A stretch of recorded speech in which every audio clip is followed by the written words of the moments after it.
요한복음 2장 1절부터 12절 물을 포도주로 바꾸신 그 사건 오늘 본문으로 묵상합니다.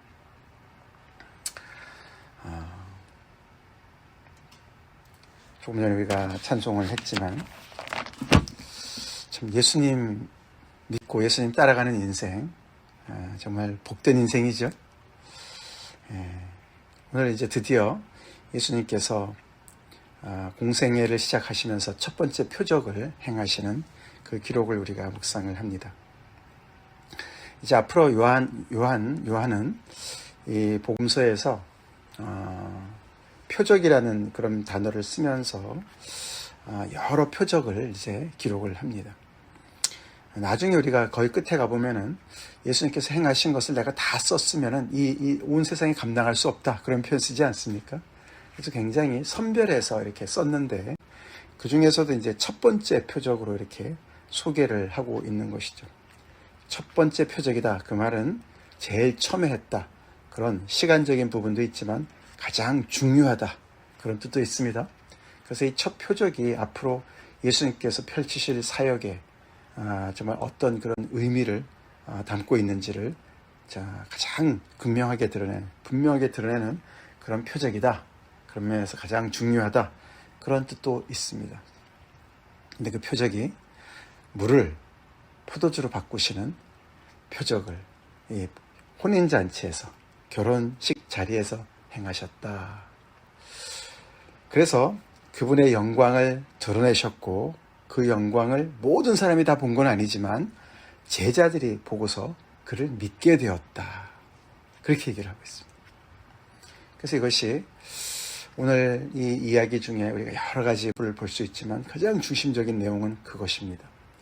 예수님은 모든 사람들한테 드러내고 공개적으로 당신의 능력을, 기적을 행하셔서 당신이 어떤 분인 것을 공개적으로 드러내질 않으시고 예수님을 따라 나선 그 소수의 제자들한테 그들에게 당신의 진면목을, 영광을, 아버지의 독생하신 하나님의 그 영광을 드러내셨습니다.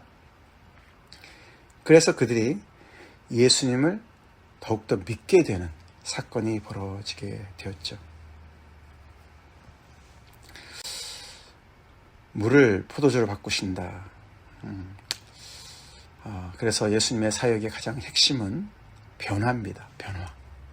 새로움입니다. 변화예요. 물이 어떻게 포도주로 바뀝니까? 그렇죠? 그건 화학적인 변화예요. 그냥 물을 이쪽에서 떠가지고 저쪽에다 갖다 준 게 아니고 그냥 장소의 이동이 아니죠. 예수 믿으면 변함이 있습니다. 그렇죠? 변화가 찾아오죠.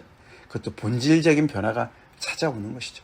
예수님이 이 땅에 오신 것은 하나님의 그 말씀이신 그분이 이 땅에 오신 것은 이 땅의 본질적인 변화, 새로운 변화를 만드시기 위해서 오셨습니다. 죄인이 변화해서 하나님 앞에 의인이 되도록 의롭다고 칭함을 받는 그런 하나님의 자녀가 되도록 정말 죽었던 자를 다시 살리시는 놀라운 엄청난 능력으로 변화시키기 위해서 오신 줄로 믿습니다. 본질적인 변화죠.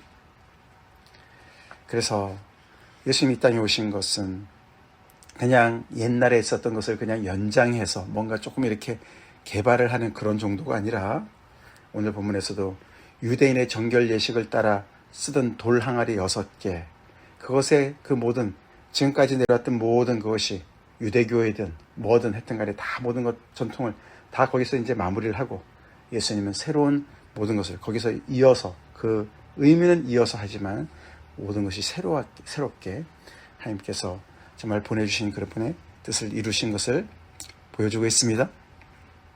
그래서 완전히 새로운 일을 행하시는 예수님, 그 예수님을 우리가 만나게 됩니다. 우리 예수님 만나서 변했습니까? 이제 그분이 가장 중요한 것이죠. 복음은 우리를 변화시키죠? 변화시킵니다. 우리의 본질을 변화시켜요. 내가 전에는 절에 갔던 사람인데 이제는 교회로 간다. 물론 그것이 중요한 일이기도 하겠지만 그냥 장소의 물리적인 변화로 끝나는 것이 아닙니다. 우리의 심령의 변화가 일어날 줄을 믿습니다. 그게 가장 중요한 것이죠. 내가 예수님을 알고 만나고 예수님을 믿게 됨으로 인해서 내 심령에 어떤 변화가 일어났느냐. 우리 어저께도 목적이 이끄는 삶을 통해서 우리 인생의 목적이 바뀌었느냐, 우리 인생의 방향이 바뀌었느냐, 가치관이 바뀌었느냐, 그런 것을 얘기하는 줄 믿습니다.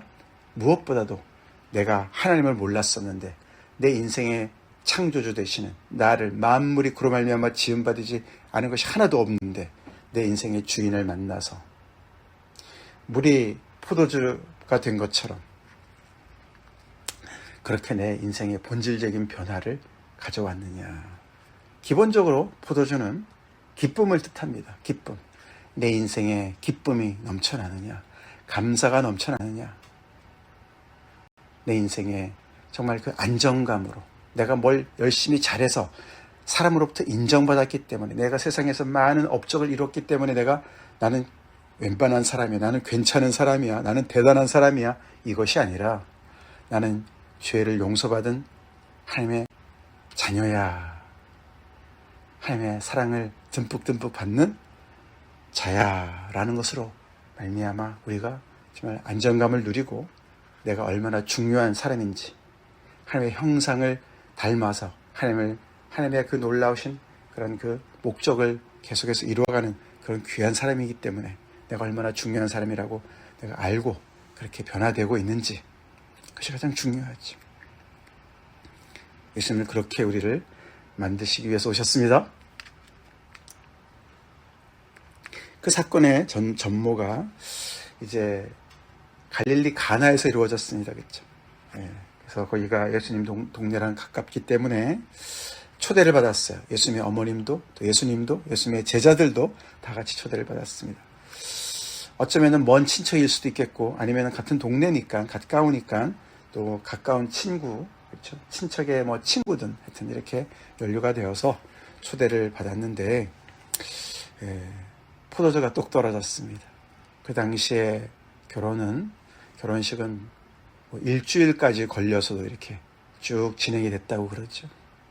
그래서 연회장이 필요했고, 요즘에도 이제 결혼식 해보면 코디네이터가 있지 않습니까? 모든 제반적인 것들을 이제 가장 중요한 준비는 신랑이 다 하고, 뭐 이렇게 신랑 집에서 다 한다 그럽니다. 이 당시에. 그래서 뭐 포도주가 얼마나 필요한지, 사람이 얼마나 오는지, 초대장을 어떻게 보내야 되는지, 그런 것들 다 주변에서 이렇게 어레인지 하는 사람이 연회장이죠. 포도주가 떨어졌다는 얘기는 이게 엄청나게 큰 사건이라 그래요. 그래서 너무나도 이렇게 사람은 초대해 놓고 준비가 너무나 부실한, 그래서 두고두고도 그 집안의 그런 수치가 될 수 있는 그런 일이라고 그러고, 그것은 이제 신랑에게 또 치명적인 그런 문제로 될 수가 있어서 신부 측에서, 신부 측 그 가족들이 법적인 소송을 할 수도 있는 그런 상황일 수도 있다 그래요. 그 정도로 이렇게 굉장히 어려운 난감한 상황이었습니다. 근데 신랑도 몰랐던 것 같고, 그렇죠? 연회장도 몰랐던 것 같아요. 그 문제를 가장 먼저 한 것은 예수의 어머니가 알았습니다. 요한은 예수님의 어머니를 이제 여기 한번 얘기하고 나중에 19장에 한번 얘기하는데 마리아라고 표현하지 않습니다. 마리아가 여럿이니까 아마 그랬던 것 같아요. 근데 그 어머니가 그 문제를 알았어요. 하여튼 이분도 이제 여기저기 초대는 받아서 갔지만은 또 뒤에서 이렇게 참 일을 챙기는 그런 분이었던 것 같죠. 그래서 알게 되고 그 문제를 예수님한테 얘기를 했습니다. 저들에게 포도주가 없다. 왜 예수님한테 와서 얘기를 했을까? 포도주가 떨어졌으니까 뭐 기적이라도 좀 행해봐라, 이렇게 말씀을 하신 건가? 근데 여기 이것이 첫 표적이라 그랬잖아요. 그렇죠? 그런 기록으로 봐서는 예수님이 뭐 이렇게 막 표적을 행하셨고 뭐 이런 것은 아직 없는 것으로 우리가 생각을 해봐야 돼요. 그렇죠? 그래서 가장 자연스러운 해석은 아무래도 이제 장남이니까, 그렇죠? 장남한테 의지하는 어떤 어머님의 그런 심정, 그리고 우리가 성경 이제 여기저기를 봐도, 공간복음을 봐도 요셉의 이야기, 아버지 요셉의 이야기는 어렸을 때밖에 안 나와요. 그래서 요셉이 일찍 죽은 것이 아니냐라고들 많이 추정을 합니다.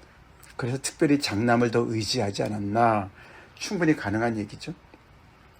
그래서 이 문제를 어떻게 좀 해결해 봐라, 뭐 가서 포도주를 더 사오든지 어떻게든지, 이 가정에 지금 이렇게 엄청나게 좀 난감한 일이 벌어졌으니까 좀 어떻게 좀 예, 이렇게 그런 모든 일들을 잘 해결하는 그런 아들이니까 좀 어떻게 좀 해봐라 뭐 이렇게 얘기를 한 것이 아닌가 볼 수가 있죠. 근데 거기에 대해서 예수님은 굉장히 훨씬 더 의미를 많이 부여하셔서 대답을 하십니다. 여자여 나와 무슨 상관이 있나이까 내 때가 이르지 아니하였나이다. 전혀 이 상황에 어울리지 않는 것 같은 그런 이야기를 예수님께서 하십니다. 근데 요한복음에 이런 게 많이 나와요. 평범한 이야기가 진행이 되는데 갑자기 그것이 점프를 합니다. 수준이 확 높아져요. 그래서 영적인 이야기로 확 이렇게 전환이 되는 일들이 종종 일어납니다. 예수님 이런 사건을 통해서 영적인 어떤 그런 가르침을 하고 계시는 것이죠. 좀 이해가 안 돼요. 그렇죠? 어머니를 여자여라고 얘기했습니다. 이 여자여라는 말은 비하 이렇게 낮춰서 얘기하는 것이 아닙니다. 굉장히 존칭이에요. 마담, 맴 이런 뜻이에요. 부인 이런 뜻이에요. 근데 그래도 이게 엄청난 일이에요. 그렇죠? 어머니를 그렇게 부르는 거는 이게 이례적인 일이에요. 그렇죠? 어머님이 굉장히 섭섭해 할 수도 있는 그런 일이죠. 남처럼 대하는 거예요. 예수님이 일부러 그러셨죠? 그러셨습니다. 예수님이 이제 공생애를 시작하는 마당에 이제는 더 이상 한 여인의 아들로 지금 이 자리에 있는 것이 아니라는 것을 선포하고 계시는 거예요. 이제는 공인인 거예요. 공인. 하나님의 아들로서 당신의 그 정말 주어진 임무를 감당하는 공인인 것을 선포하는 이야기였습니다. 그래서 어머니랑 거리를 둡니다. 나와 무슨 상관이 있습니까? 이 일에 왜 나를 관여시키십니까? 그렇게 얘기를 하시면서 내 때가 이르지 않았습니다. 여기 때, 요한복음의 특별히 또 특징 하나가 예수님의 때가 자주 나옵니다. 내 때가 이르지 아니하였다. 내 때가 이르지 아니하였다. 이제 내 때가 왔다. 이렇게도 말씀하십니다. 근데 그 때를 가만히 따라가 보면 결국엔 예수님께서 당신의 영광을 가장 최고로 드러내시는 사건을 얘기하는 건데 그게 바로 십자가에서 죽으신 사건을 얘기합니다. 그래서 예수님께서 그 하나님의 때를 기다리시면서 그 때를 계속 염두에 두고 마치 그것을 따라서 목적이 이끌듯이 예수님 그 때를 따라서 이렇게 쫙 끌림을 당하시는 끌림을 쫓아가시는 그런 모습으로 요한복음을 기록하고 있습니다. 그래서 내가 아직 내가 이렇게 정면으로 나설 때가 아닙니다 라고 어머니한테 얘기를 하는 것이에요. 그래서 여기 그의 영광을 나타내심의 그 말이 예수님께서 막 이렇게 표적을 행하셔서 막 이렇게 높아지셨다 우리가 그렇게 생각하고 싶지만 사실 그런 얘기보다도 그 하나님의 어떠하심을 드러내는 것에 그 점점 더 가까이 가면 갈수록 십자가로 가는 것을 우리가 잊지 말아야 됩니다. 아멘? 잊지 말아야 돼요. 십자가는 하나님의 모습을 가장 정확하게 분명하게 드러낸 장소입니다. 그게 장소예요. 세상에서 얘기하는 영광과 다른 것이에요. 그것이 바로 하나님의 모습인 거예요. 그래서 그게 굉장히 좀 이율배반적인 것이죠. 그렇죠? 그래서 십자가에 달리실 때 가장 당신의 그 때가 왔다라고 표현을 하십니다. 자, 그렇게 말씀하시는데도 마리아는 하인들을 준비시켰습니다. 그렇죠? 여기서 우리가 참 마리아의 그런 참 본받을 만한 모습을 보게 됩니다. 보통 어머니 같으면은 굉장히 시험도 들고 또 아들을 나무랄 수도 있고 거기서 정말 이렇게 마음이 상해서 그냥 너가 알아서 해 그러고 그냥 갚을 수가 있는데 예수님이 말씀을 저렇게 해도 분명히 뭔가를 하실 거야 뭐 이런 마음이 있었던 것 같아요. 그렇죠? 그래서 하인들한테 뭔가 이렇게 단도리를 하고 갑니다. 그렇죠? 그래서 그런지 하인들이 말도 안 되는 그런 예수님의 말씀을 순종을 또 해요. 그렇죠? 이 하인들이 있었으니까 또 이런 일들이 벌어지는 거죠. 그래서 이 마리아를 보면 굉장히 배울 점이 많이 있습니다.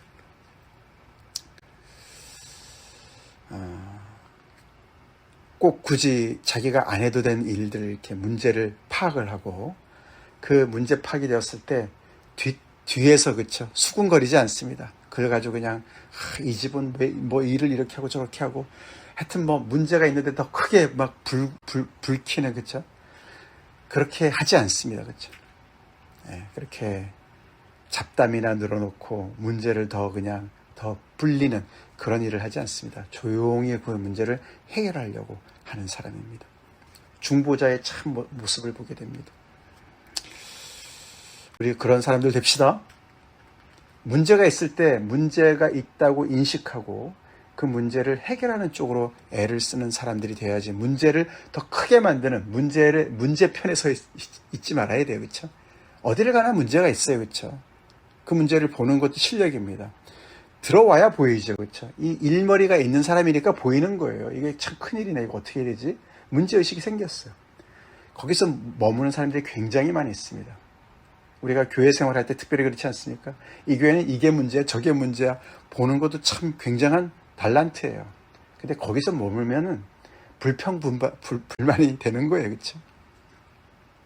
거기서 어떻게 해야 돼요? 우리는 해결책을 찾아야 돼요. 마리아처럼 이렇게 예수님에게 가져가야 돼요. 어떻게든지 여기서 문제를 해결할 수 있는, 그게 리더입니다. 그게 리더예요. 마리아는 리더예요. 누가 세우지 않았어도 리더 역할을 감당했어요. 조용히 해결했기 때문에 오지랖은 아닙니다. 그렇죠? 오지랖은 아니에요. 우리 이런 사람들 됩시다. 그리고 그 문제를 해결하려고 이렇게 백방으로 열심히. 그래서 정말 이 책임이 신랑에게 있고 연회장에게 있는데 그 사람들의 그 허물을 덮어주는 것과 같은 그런 일을 하지 않습니까? 굉장히 성숙한 모습을 보여주고 있습니다. 캐톨릭 쪽에서는 이 부분을 굉장히 극대화시켜서 마리아를 막 너무너무 이렇게 높이는 그런 곳으로 가는데 그럴 필요는 없죠. 그렇게 해서 이 어머니의 그런 참 기대대로 예수님이 행동을 하십니다. 그런데 굉장히 이해가 안 되는 쪽으로 행동을 하시죠. 지금 포도주가 떨어졌는데 왜 유대인의 정결 예식에 쓰이는 돌 항아리 6에다 물을 채우라고, 가득 채우라고 얘기를 하실까? 하인들이 이런 상황을 알았다면 답답한 상황인데 뭐 얼른 뛰어가서 뭘 사오든지 해야 될 것 같은데, 그렇죠? 다른 일을 시키고 있단 말이죠. 이게 돌 항아리 6이 그게 하나에 한 100리터 정도 들어간다 그래요. 100리터가 얼마나 많습니까? 그죠? 그거를 채우려니까 시간도 많이 걸릴 것이고, 그걸 6개를 가득 채우라고 그랬으니. 이 상황과 전혀 상관이 없는 일들을 시키셨고, 그 다음에 결정적으로 8절에 이제는 떠서 연회장에 갖다 주라. 문맥적으로 보면은 가득 채운 그 돌 항아리에서 물을 좀 떠서 갖다 주라고 얘기하시는 것 같아요. 그렇죠? 근데 그게 그 뜨다, 물을 뜨다, 이 말의 그 원문을 보면 우물에서 길르다, 길러 오르다, 올리다, 그런 뜻이에요.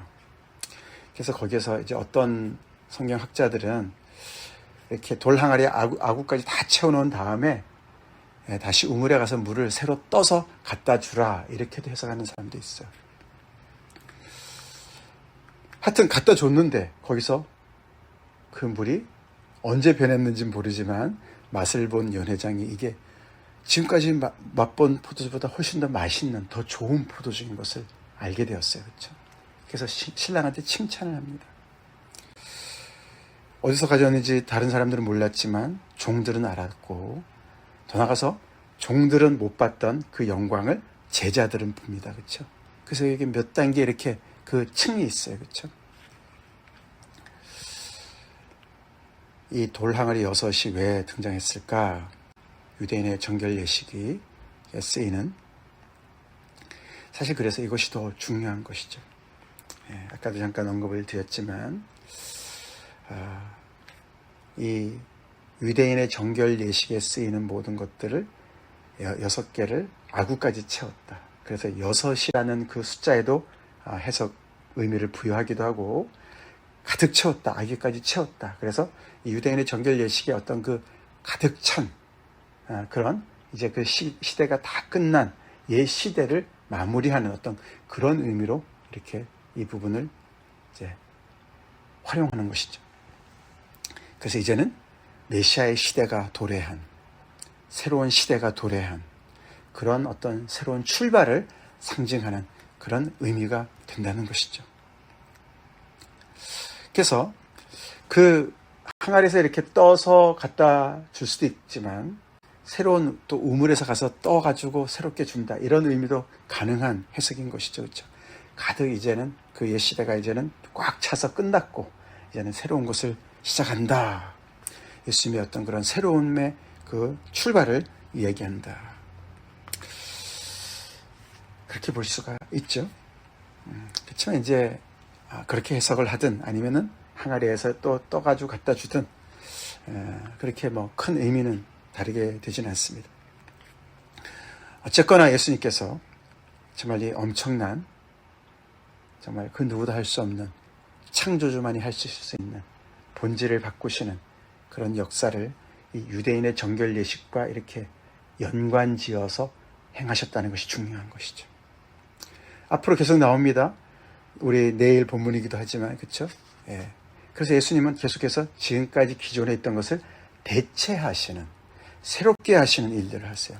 성전을 대체하시고, 그렇죠? 예. 새롭게 하시는 일들을 행하십니다. 그래서 우리가 바울이 고린도서 5장 17절에 그죠? 누구든지 그리스도 안에 있으면 뭐라고요? 새로운 피조물이라. 그렇죠? 보라, 새로운 피조물이라. 그렇게 얘기하는. 이전 것은 지나갔고 보라, 새 것이 되었도다. 예수님께서 임하시는 장소에 이런 일들이 벌어지고 있습니다. 벌어지게 된다는 것이에요. 여기서 놀라운 사실은 아까도 말씀드렸지만 극소수만 안다는 거예요. 받은 사람만 안다는 거예요. 그게 바로 가나에서 첫 번째, 어제도 말씀드린 가나는 나다나엘의 고향입니다. 나중에 우리가 더 21장에 가보면은 나다나엘이 가나 사람인 것을 알 수가 있어요. 그래서 어저께 예수님께서 그에게 약속하신 말씀을 이렇게 이행하시는 것으로 우리가 이어서 볼 수가 있는 것이죠. 이거 가지고 너무 놀라느냐? 더 큰 일을 볼 것이야. 더 큰 일을 볼 것이야. 너가 무화과 나무에 있던 걸 내가 보았다, 안다. 근데 더 큰 일이 뭐냐고. 그렇죠? 진실로 진실로 너에게 이르노니 하늘이 열리고 하나님의 사자들이 인자 위에 오르락내리락 하는 것을 볼 것이다. 이렇게 놀라운, 바로 예수님께서 행하시는 일들을 보면서 물이 포도주로 바뀌는 것을 제자들이 보면서 하늘이 열리는 사건을 봤습니다. 하늘이 열렸다는 얘기는 뭐죠? 하나님의 영광이 그 자리에 드러났다. 성전이 임했다. 성막이 펼쳐졌다. 그 말이죠. 그렇죠? 예, 그래서 성전, 하늘이 땅에 맞닿은 그곳인 것은 예수님이 가시는 곳마다 그런 일이 벌어져서 하나님의 이 놀라운 하나님의 세계가 열리는 것이 바로 물이 포도주로 바뀌는 사건이에요. 복음이 우리의 인생 가운데 임했을 때 하늘이 열린 건 줄로 믿습니다. 그렇지 않습니까? 그래서 하나님의 놀라운 은혜가 우리 안에 임하고 성령이 임하고 죄사함의 은혜를 받게 되고, 그래서 우리가 하늘과 맞닿아서 하나님에게 나아갈 수 있는, 예수님이 정말 우리의 사닥다리가 되셔서 우리가 하나님에게로 나아갈 수 있는 그런 놀라운 일이 벌어지는 사건. 그게 예수 믿는 일입니다. 복음의 능력이죠. 그냥 절에 가서 빌던 사람이 교회 가서 그냥 열심히 빈다, 그런 종교적인 일이 아닙니다. 성경에서 착하게 살라니까 열심히 착한 일을 행하고 봉사일을 하고, 우리 어저께도 그런 얘기 했죠. 그렇죠? 봉사 열심히 하면 천국 가는 줄 알고, 그게 아닙니다. 그렇죠? 예수 믿을 때 우리는 하늘이 열리는 사건을 경험하게 되는 것이에요. 할렐루야. 그래서 이 제자들이 그렇게 엄청난 복을 누리는 사람이 되는 것이에요. 그래서 그를 믿게 되는 것입니다. 그게 바로 나사렛 예수의 인생 가운데 하나님의 역사가 임하는 것을 보는 것이에요. 그게 가장 중요한 일이죠. 중요한 게 뭐라고요? 물이 포도주로 바뀐 기적이 중요한 것이 아니라 그것을 행하신 예수님입니다. 예수님을 따라가야 돼요. 예수님을 알아가야 돼요. 그게 제자도예요. 제자가 되는 일이요. 제자의 정의죠.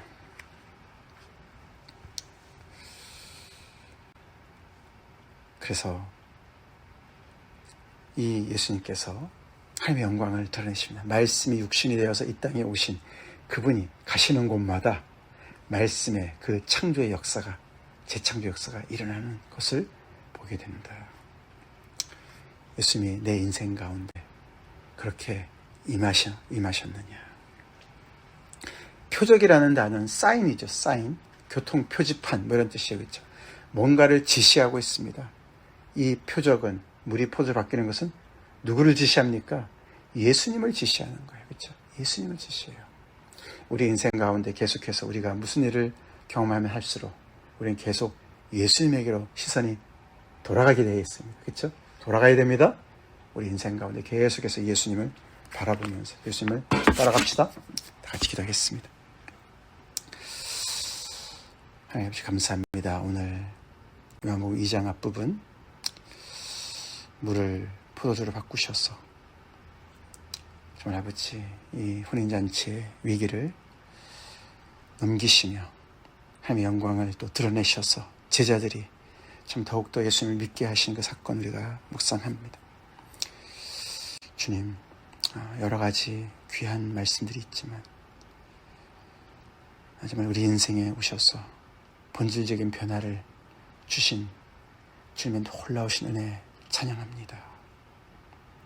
예수님 더욱더 우리 안에 계속해서 정말 변화를 일으켜 주시고 하나님의 형상대로 우리가 회복되어지며 우리의 삶에 정말로 더욱더 아버지 우리의 인생 가운데 마치 가장 좋은 포도주 정말 아버지 그런 포도주를 맛을 내듯이 기쁨이 넘치고 주의 영광을 드러내는 우리의 삶이 되게 하여 주시옵소서. 예수님을 더욱더 믿는 저희가 되게 도와주시고 예수님을 바라보며 예수님을 자랑하는 저희 인생 되게 도와주시옵소서. 예수님으로 간절히 기도 올려옵나이다. 아멘.